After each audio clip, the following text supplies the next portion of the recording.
거룩한 삶이라는 제목으로 말씀 전할 때 많은 은혜 받으시기 바랍니다. 오늘의 핵심 주제는 복음은 우리를 거룩한 삶으로 인도한다. 복음은 우리를 거룩한 삶으로 인도한다입니다.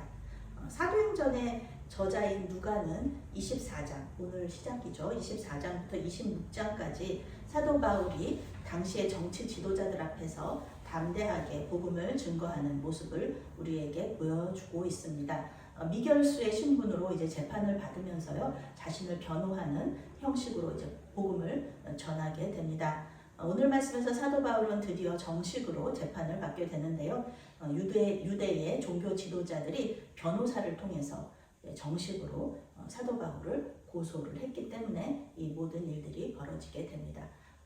사도 바울이 재판받고 힘들어하는 것 같지만 여기에는 많은 사람들, 높은 사람들에게 복음을 전하게 하시려는 하나님의 뜻이 여기에 숨겨져 있는 것입니다. 성경은 대제사장 아나니아가 직접 예루살렘에서 가이사랴까지 변호사를 데리고 와서 바울을 고소했다, 이렇게 말해주고 있습니다. 대제사장이 출동을 한 거예요. 변호사를, 아주 비싼 좋은 변호사를 사가지고 이렇게 바울을 고소하기 위해서 예루살렘에서 가이사랴까지 직접 온 것이죠. 사도 바울의 암살 계획은 실패했습니다. 그렇지만 이제 재판을 통해서 반드시 사도 바울을 죽이겠다 하는 그 결단, 의지, 이런 것을 이렇게 보여주고 있는 것이죠. 당연히 아나니아가 데리고 온 더둘로라는 이 변호사는 로마법과 유대법에 아주 정통한 그런 최고의 변호사였을 것입니다. 더둘로는 재판장인 로마 총독 벨릭스에 대한 압으로 이 사도 바울에 대한 고소를 시작합니다. 당신 덕분에 우리가 평화를 누리고 있고, 또 당신의 선견지명 덕분에 이 나라가 더 발전했다, 이 민족이 더 좋아졌다, 이렇게 이야기하는 것입니다. 그러면서 칭찬해 주는 거죠. 아부하면서 이렇게 점수를 좀 따려고 하는 것이죠. 이것은 일제강점기에 친일파들이 했던 말이잖아요. 일본이 우리나라가 근대화되는 것을 도왔다. 일본이 없었으면 우리나라의 이런 경제적인 부흥도 없었다. 이렇게 얘기를 하면서 이렇게 친일적인 이렇게 행보를 보이는 사람들이 아직도 있습니다. 여전히 있는데요. 그런 것은 아니죠. 우리 민족이 일본의 강점기 때 얼마나 많은 상처를 입었습니까? 또 우리 믿는 사람들이 얼마나 힘들게 이 믿음을 지켰습니까? 고문당하고 힘들게 예수 믿었던, 그리고 많은 분들이 순교했던 그 기억이 우리의 기억 속에 있는데, 어떻게 그 일본이 우리에게 그렇게 좋은 이미지는 아닌 것이죠. 근대화를 이렇게 앞당겼다? 그거는 좀 말이 안 되는 것이죠. 그런데 이 사람들이 이 친일파들의 말처럼 더둘로의 말은 이제 거짓말이었습니다. 벨릭스는 좋은 정치 지도자가 아니었고요. 유대 땅에 유익을 가져다 주지도 못했습니다. 그래서 결국은 쫓겨나게 되죠, 이 총독이. 그렇습니다. 뭐 일본이라는 나라를 우리가 미워할 필요는 없지만 국력이 약해졌을 때 어떤 일이 일어났는지, 이런 그 벨릭스와 같은 좋지 못한 그런 정치 총독들이 와서 우리 민족들을 참 괴롭혔었던, 그런, 우리도 이런 그런 식민지 역사를 가지고 있잖아요. 우리가 역사를 배우는 이유죠. 같은 실수를 되풀이해서는 안 됩니다. 국력이 약해졌을 때 다른 나라들이 이렇게 쳐들어와서 우리나라를 자기들 마음대로 착취하고 박해하는 이런 일들이 다시는 벌어져서는 안 되죠. 그런데 이 더둘로는 그 친일파들처럼 친로마파가 되어서 이 벨릭스에게 좋은 말을 계속 하고 있는 것입니다. 더둘로가 아무리 유능한 변호사라고 해도요, 이 사람은 참 신뢰할 수 없는 사람이구나. 좋은 변호사, 이기는 변호사일 수는 있겠죠. 재판에서 항상 잘 이기는 변호사일 수는 있겠지만 신뢰할 만한 좋은 그런 사람은 아니다라는 것을 우리가 알 수가 있습니다. 더둘로는 3가지 죄목으로 사도 바울을 고발합니다. 몹쓸 전염병 같은 사람이다. 사도 바울이 전염병 같은 사람이라는 거예요. 그래서 온 천하에 있는 모든 유대인들을 선동하여서 반란을 일으키려고 하는 사람이다. 그런 사람이죠. 그리고 또 나사렛 도당의 괴수다. 또 성전을 더럽히려고 하는 자다. 이런 3가지 죄목을 가지고 사도 바울을 고소합니다. 종교적인 문제를 정치적인 문제로 만들어서 사도 바울에게 사형 선고를 내리게 하려는 이 유대 정치 지도자들의 악한 계획을 더둘로의 고소를 통하여서 우리가 알 수가 있습니다. 첫째, 사도 바울은 전염병과 같은 존재다라는 겁니다. 그냥 놔두면은 그 유대 땅만이 아니라 로마에까지 악한 영향을 미칠 것이라는 거죠. 전염병이 그런 거잖아요. 전염병이 막 우리가 걷잡을 수 없이 우리는 팬데믹 코비드 상황을 겪었잖아요. 그저 똑같이 이렇게 평화롭게 살았었는데 같이 밥 먹고 그랬었는데 갑자기 전염병이 생기면서 같이 밥도 못 먹고 제가 기억하는 뉴스 중에 하나가 같이 수박을 먹었는데 몇 명이서 수박을 먹었는데 마스크 하신 분만 그 전염병 코비드 코로나의 병에 안 걸리고 다른 분들은 다 수박을 먹다가 걸렸다는 것이죠. 그 전염병이라는 게 이렇게 무서운 것입니다. 그런데 이 사도 바울이 이렇게 무서운 사람이라서 이 사람이 지금 여기 이 유대 땅만 흔들어 놓는 것이 아니라 이 로마에까지 이 사람은 로마도 흔들 사람이다. 그렇게 얘기를 하는 거죠. 사실 이 말은 맞죠. 복음으로 완전히 이 사도 바울이 이 소아시아 지역과 로마에까지 복음으로 이렇게 그 나라들을 이렇게 흔들었던 그런 사람이기는 합니다. 로마에도 유대인들이 많이 살고 있기 때문에 유대 땅까지 이제 이 사도 바울의 영향력이 미칠 수 있다라고 얘기하고 있는 것이죠. 사도 바울 때문에 로마 제국 전체가 이제 문제 생길 거다. 그러니까 사도 바울 지금 이 초기에 전염병 초기에 잡듯이 사도 바울도 지금 초기에 여기서 사형을 시켜야 된다라고 얘기하는 겁니다. 둘째는 이제 나사렛 이단의 우두머리다라는 표현을 사용합니다. 이단은 종교적인 용어죠. 그런데 이 도당이라는 정치적인 용어로도 해석이 될 수가 있습니다. 그래서 예수님이 유대인의 왕이라는 정치적인 죄목으로 사형 선고를 받으셨기 때문에 이제 나사렛 도당의 우두머리라는 것은 로마에 대항하는 그런 정치 조직의 지도자다 이렇게 해석이 될 수가 있어요. 독립운동가라고 이렇게 얘기할 수도 있는 것이죠. 그래서 로마 제국에 대한 반란을 이 사람이 일으킬 것이다 라고 경고하는 겁니다. 이 사람이 이 사도 바울이 한 건 하나도 없어요. 자기들도 알아요. 그러니까 이제 앞으로 그렇게 될 것이다. 그러니까 미리 싹을 잘라야 된다. 이렇게 계속 얘기하는 거예요. 세 번째가 로마가 인정하는 성전을 더럽히려고 했다. 이 사람 아직은 더럽히지 않았지만 이 사람이 더럽히려고 했기 때문에 미리 현행범으로 우리가 잡은 것이다. 이렇게 얘기하는 거예요. 말도 안 되는 일이죠. 사도 바울은 성전을 더럽힌 적도 없고요. 성전을 더럽힐 생각도 없었어요. 그런데 그런 의도도 없었는데 아무 증거나 증인이 없이 그냥 자기들이 생각했을 때 그렇게 할 거라고 이렇게 자기들 생각에 그런 생각이 들었기 때문에 이런 교묘한 말을 통해서 바울을 음해하고 있는 것입니다. 그리고 함께 온 이 대제사장과 장로들이 모두 그렇습니다. 맞습니다. 저 사람은 그런 사람입니다. 라고 전부 다 비난을 한 거예요. 예수님의 때와는 달리 사도 바울은 이제 공정한 재판을 받을 수 있게 됩니다. 왜냐하면은 이 사도 바울이 로마의 시민권자잖아요.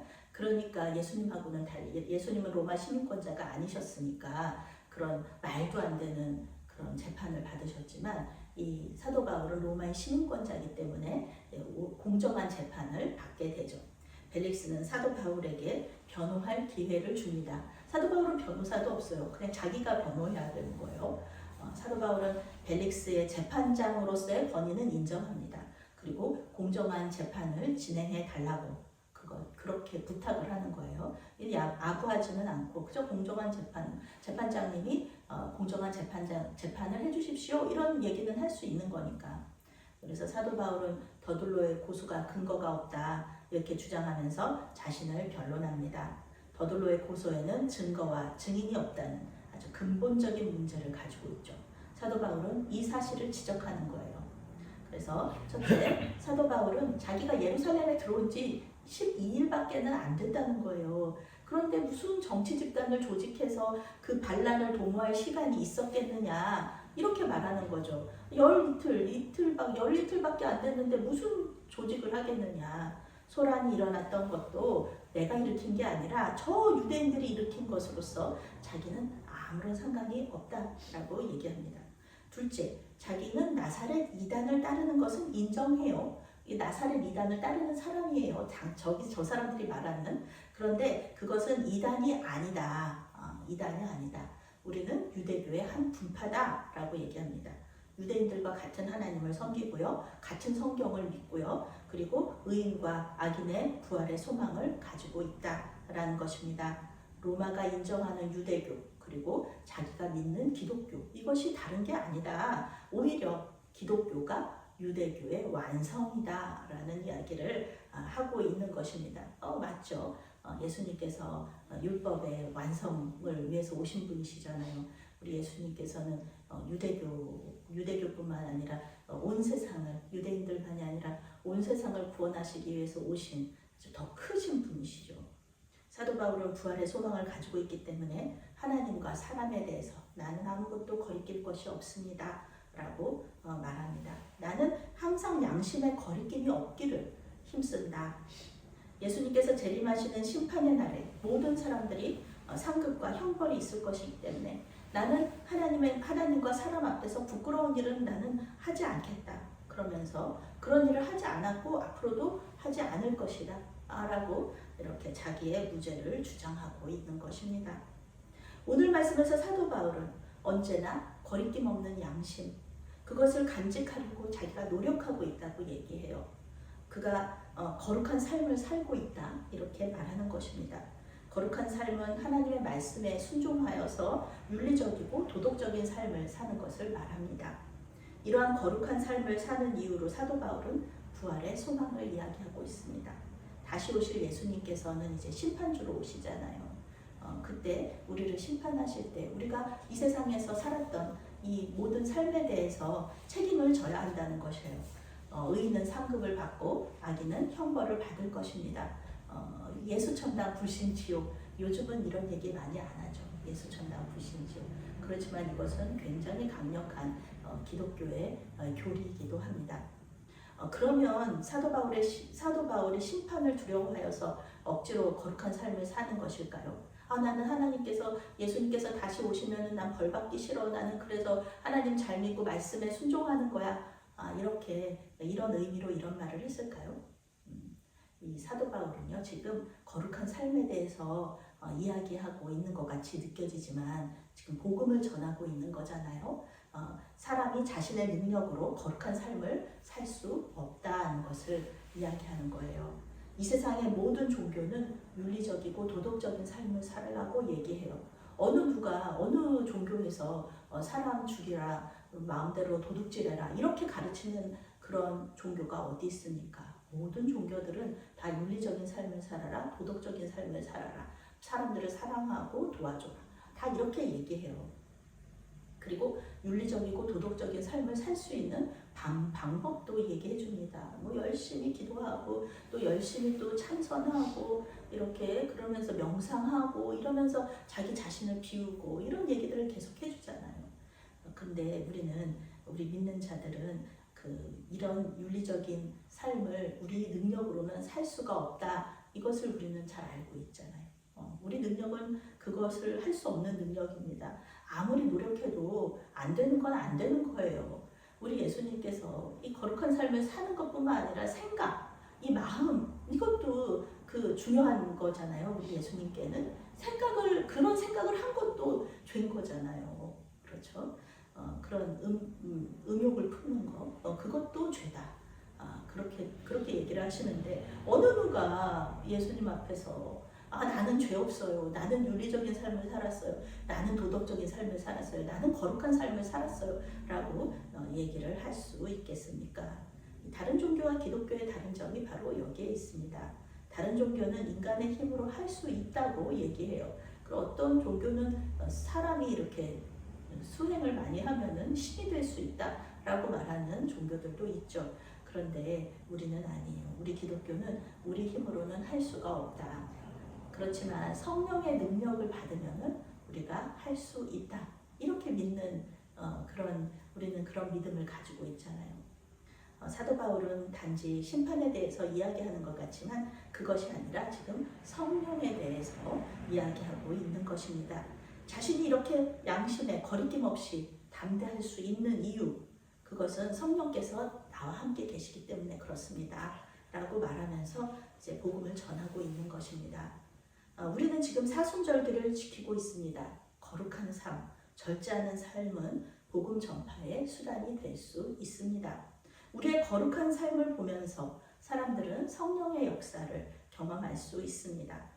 우리의 변화된 삶을 보면서 사람들은 예수님 정말 살아계시는구나. 저 사람이 저렇게 변한 거를 보면은 확실히 기독교에 정말 복음과 이렇게 구원의 소망이 있다. 이렇게 말을 할 수 있는 거죠. 사순절 기간에 거룩한 삶이나 절제하는 삶을 위해서 결단하신 것이 있다면 그것을 지킬 수 있도록 도와달라고 기도하시고, 아직 결단하지 못하셨다면 기도 가운데 주님의 뜻을 구하시기 바랍니다. 거룩한 삶을 통해 세상의 빛과 소금이 되어서 복음을 전하시는, 그래서 성령의 능력을 세상에 보여주는 그런, 나타내는 그런 저와 여러분이 되시기를 바라겠습니다. 아멘. 사랑의 하나님, 올해도 사순절 절기를 지킬 수 있도록 인도하여 주셔서 감사합니다. 전 우주적인 교회 공동체가 사순절을 지키며 주님의 부활을 기념하고 주님의 재림을 기다립니다.